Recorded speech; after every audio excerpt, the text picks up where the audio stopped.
அந்த வடார்காடு மாவட்டம் என்பது ரிஷிகள் தங்கி சிவலிங்க பிரதிஷ்டை செய்து காஞ்சிபுரத்திலே நடைபெற்ற பிரம்மதேவனால் செய்யப்பட்ட யாகத்திலே பங்கு பெற்ற ஸ்தலம்.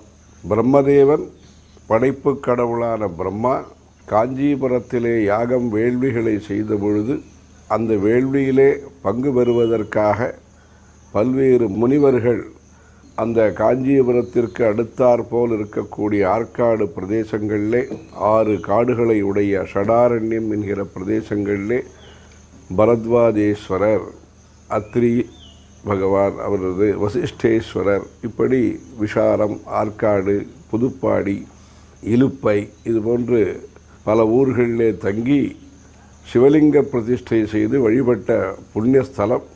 அந்த ஆற்காடு மாவட்டங்களிலே தென்னார்காடு மற்றும் வடார்காடு மாவட்டங்களிலே பல்வேறு பிரசித்தி பெற்ற சிதம்பரம், அருணாச்சலேஸ்வரர் போன்ற பல ஸ்தலங்கள் இருக்கின்றன.